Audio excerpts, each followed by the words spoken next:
Hello, welcome to scientific parenting. मैं हूं doctor Rahul और आज हम बात करने वाले हैं कोविड-19 के सिम्टम्स जो बच्चों में पाए जाते हैं और उसके लिए आप घर पे ही क्या कर सकते हो।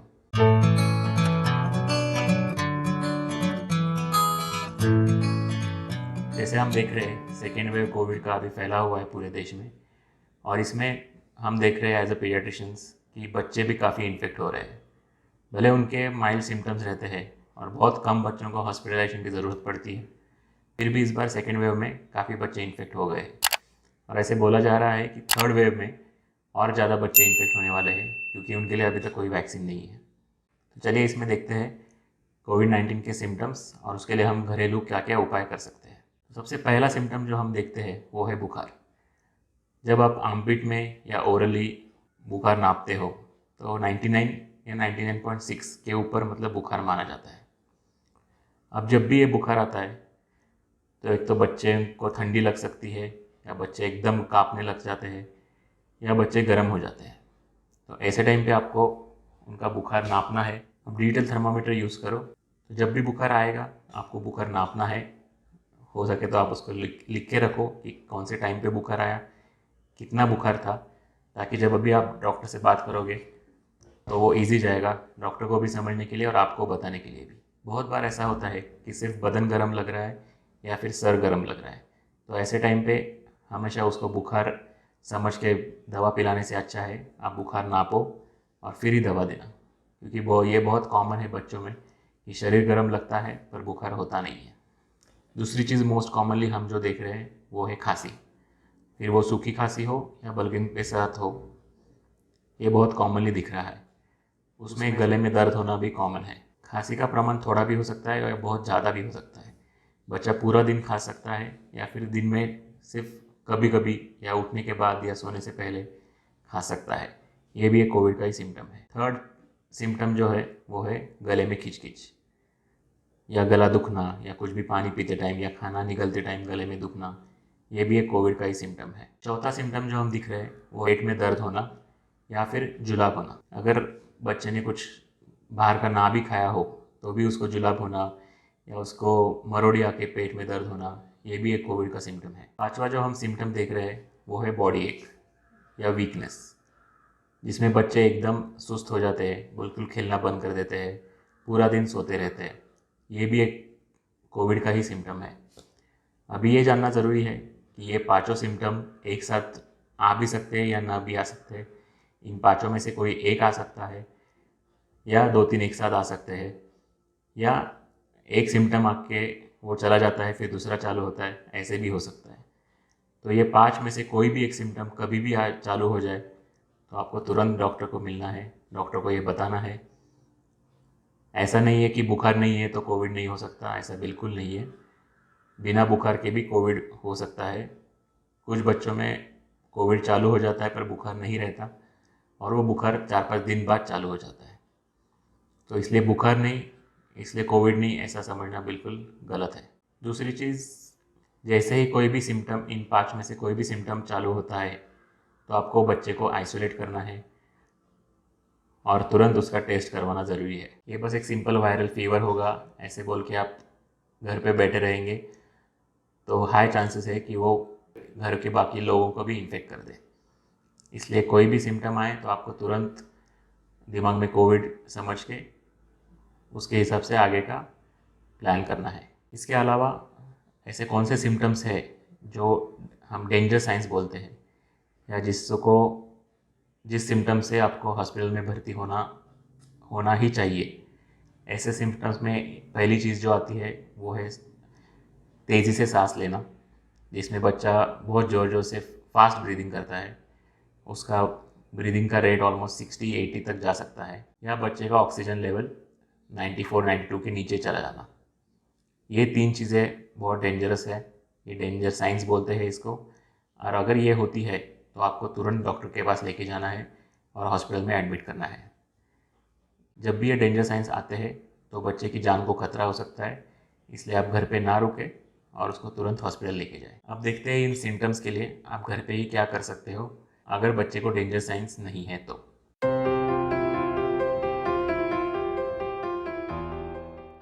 पहला है फीवर। जब भी बच्चे को फीवर आता है तो आपके पास जो भी फीवर का मेडिसिन होगा वो आपको बच्चे को देना है। अगर बच्चे का बुखार बहुत हाई है 101 102, तो आपको उसको एक गीले कपड़े से नॉर्मल पानी में, रूम टेम्परेचर के पानी में भिगोया हुआ कपड़ा, और उससे आपको उसका पूरा बदन पोंछना है। सिर्फ माथे पे पट्टी रखे कुछ होता नहीं है। जो भी दवा दे रहे हो उसका नाम आप ध्यान रखो, उसका कितना पावर है वो ध्यान रखो, क्योंकि जैसे जैसे बच्चे बड़े होते हैं उनका डोज चेंज होता रहता है। तो आप अगर सेम दवा जो पहले जन्म के टाइम यूज़ किए थे वही अभी यूज़ कर रहे हो तो उसका कोई फ़ायदा नहीं होगा।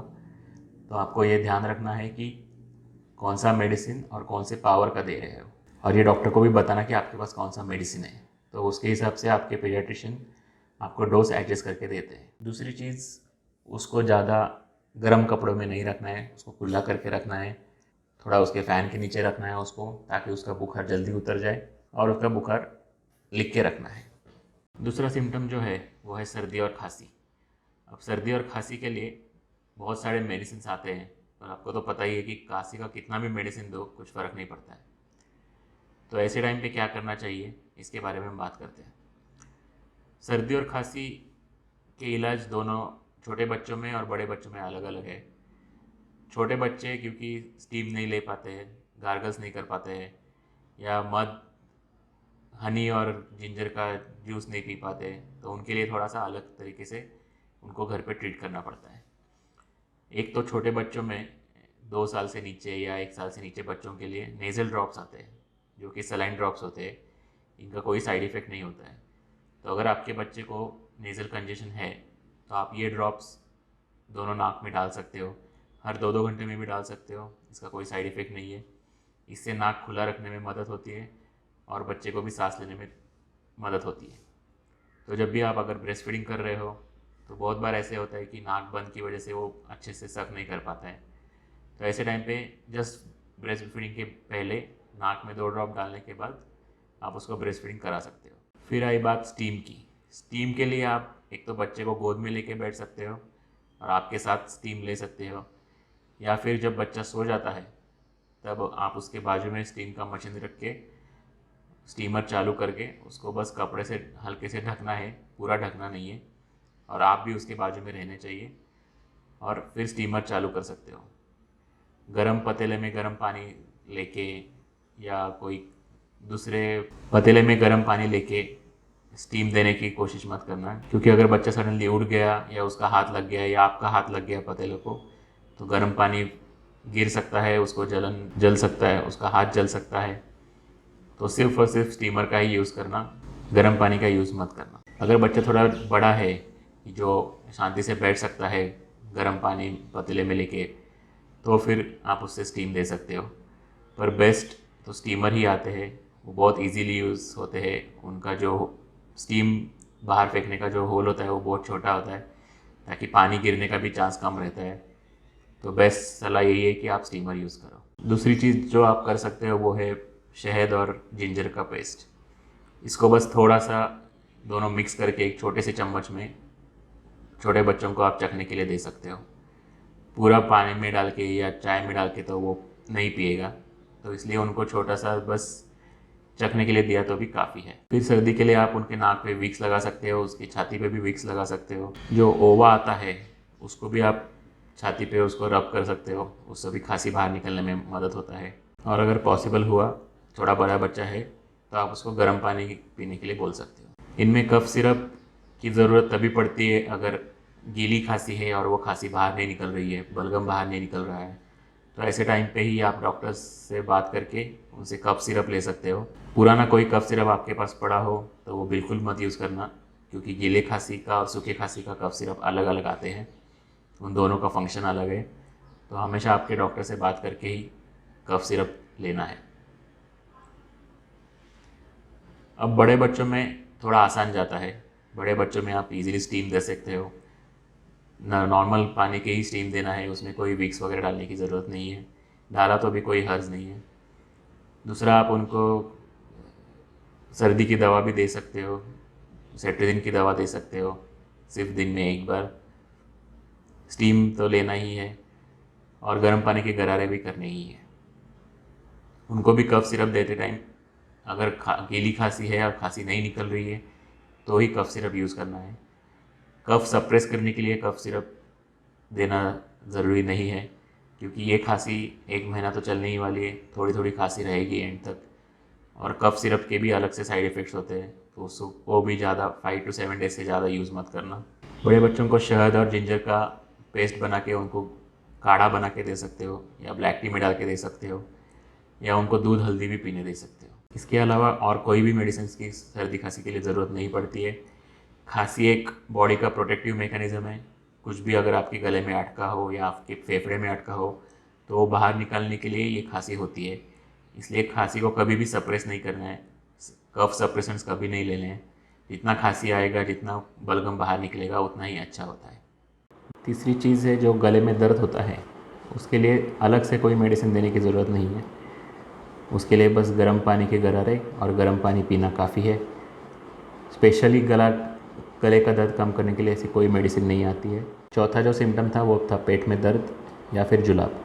इसके लिए आप उसको घर में बस छाछ या दही खाने दे सकते हो। अगर उसको सर्दी खांसी नहीं है तो छाछ दे सकते हो, सर्दी खांसी में छाछ दे सकते हो। इसके अलावा उसको सब फ्रूट्स, नॉर्मल घर का खाना, बस कुछ स्पाइसी या ऑयली मत देना। पेट दर्द के लिए जो कोलिकेट ड्रॉप्स है, जो छोटे बच्चों में यूज़ होता है, वो दे सकते हो। बड़े बच्चों के लिए आपके डॉक्टर से सलाह लेके ही पेट दर्द की दवाई देना। पांचवा जो सिम्टम था वो था बॉडी वीकनेस। इसके लिए रेस्ट ही ज़रूरी है। आपको ध्यान रखना है कि बच्चे का हाइड्रेशन मेंटेन हो, उसको प्रॉपर हाइड्रेट करके रखना है। अब ये जो हाइड्रेशन है, सब लोग बोलते रहते हैं हाइड्रेशन हाइड्रेशन हाइड्रेशन, पर ये हाइड्रेशन करना कैसा है किसी को नहीं पता है। हाइड्रेशन मतलब कितना पानी पिलाना है, कितनी बार पिलाना है, ये किसी को नहीं पता होता है। तो मेनली हाइड्रेशन का मतलब बस यही है कि उसको लिक्विड उसके पेट में जाना चाहिए, फिर भले वो पानी के फॉर्म में हो, जूस हो या सूप हो, कोई शरबत हो या नारियल पानी हो, कोई भी फॉर्म में बच्चों को दिन में 1.5 से 2 लीटर लिक्विड शरीर में जाना चाहिए।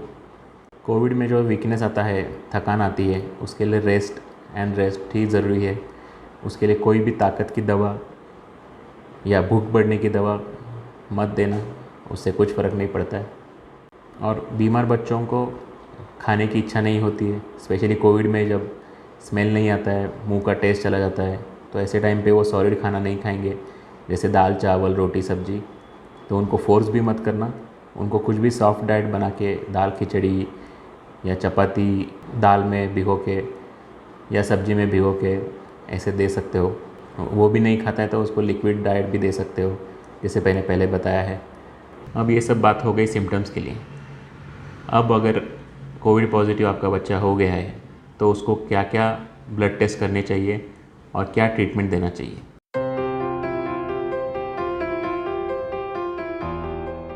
अब अगर आपका बच्चा कोविड पॉजिटिव हो गया है तो उसको कौन से ब्लड टेस्ट करने चाहिए और उसको और कोई ट्रीटमेंट देना ज़रूरी है कि नहीं, इसके बारे में बात करते हैं। अब जब ब्लड टेस्ट की बात आती है तो आइडियली माइल्ड सिम्टम्स के लिए कोई भी ब्लड टेस्ट करने की ज़रूरत नहीं होती है।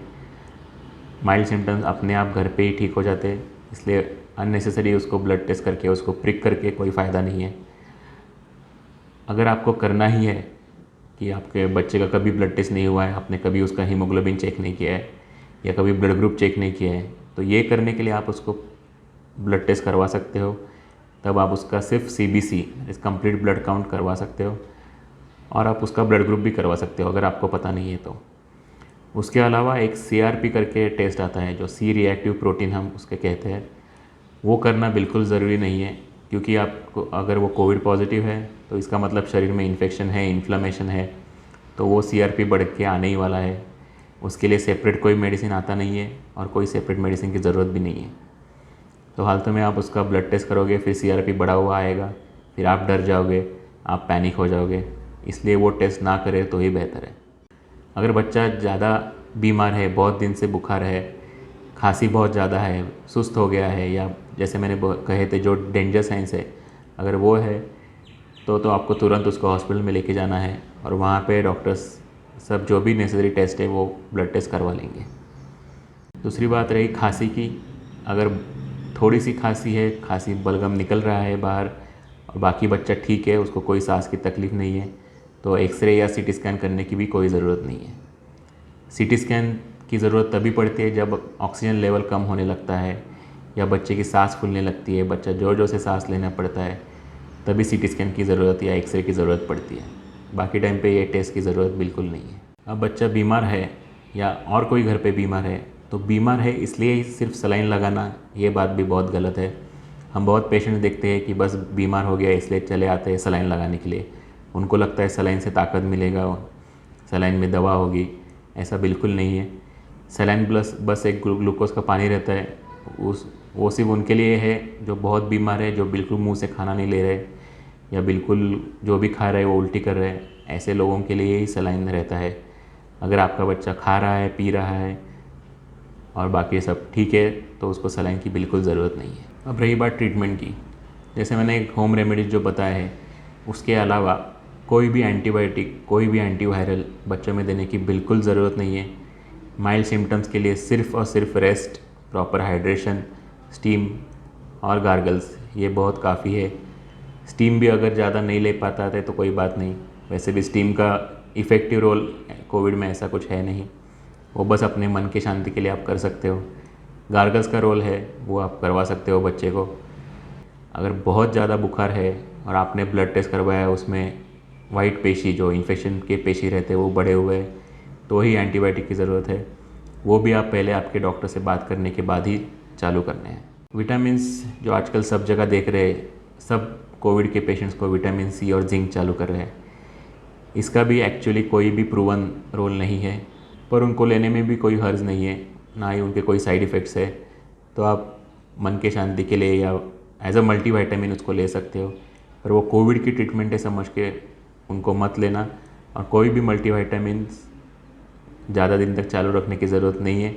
हाँ, आपको अगर एज अ मल्टीविटामिन उसको चालू रखना है तो रख सकते हो, पर वो भी जो डोज में बताए गए हैं वही डोज में लेना। ज़्यादा डोज लेने से, ज़्यादा गोलियाँ लेने से ज़्यादा अच्छा होगा ऐसा कुछ भी नहीं है। अब अगर आपका बच्चा कोविड पॉजिटिव है तो आपको घर में क्या प्रिकॉशंस लेने हैं, तो प्रिकॉशंस में वही है कि बच्चे को आइसोलेट करना है, बच्चे को दूसरे बाकी लोगों से, बड़े बुज़ुर्ग लोगों से दूर रखना है, उसको भी घर पे मास्क पहनना ज़रूरी है, और बाकी बड़े लोग भी मास्क पहने तो ज़्यादा अच्छा है ताकि वो इन्फेक्शन फैले नहीं। बाकी तो जैसे ही होम रेमेडीज़ बताए वही काफ़ी है। ऑक्सीजन लेवल मॉनिटर करते रहना है, और बड़ा बच्चा है तो उसको 6 मिनट वॉक टेस्ट करने के लिए बोलना है, जिसमें वो घर में ही, रूम में ही, या पॉसिबल होगा तो बाहर या टेरेस पे 6 मिनट के लिए चल सकता है, और फिर 6 मिनट के बाद उसका ऑक्सीजन लेवल चेक करना है। अगर 6 मिनट पे उसका ऑक्सीजन लेवल 92 के ऊपर है तो कोई डरने की ज़रूरत नहीं है। दिन में 2 से 3 बार ये टेस्ट करवा सकते हो। बुखार आने से पहले ही बुखार की दवा मत देना, क्योंकि उससे अगर उसके बाद बुखार आ गया तो आप दवा नहीं दे पाओगे। तो जब बुखार आता है तो ही दवा देना है, उसके अलावा दवा नहीं देना है उसको। ये इन सब चीज़ों के अलावा बाकी कोई करने की ज़रूरत नहीं है।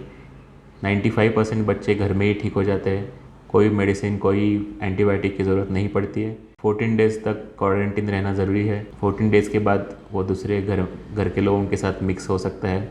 अगले वीडियो में हम बात करेंगे जिन घरों में बड़े कोविड पॉजिटिव है और उनके घर में बच्चे हैं, उनका ख्याल कैसे रखना है। अगर मदर पॉजिटिव है और छोटा सा बच्चा है, अभी अभी डिलीवरी हुआ है, उनका ख्याल कैसे रखना है। ऐसे बहुत सारी पॉसिबिलिटीज़ हैं जहाँ पे केयर करने वाला कोई है नहीं, और जो केयर करने वाले वो खुद ही कोविड पॉजिटिव है। तो ऐसे टाइम पे क्या करना है ये हम अगले वीडियो में देखेंगे। अभी के लिए good bye, stay home, stay safe.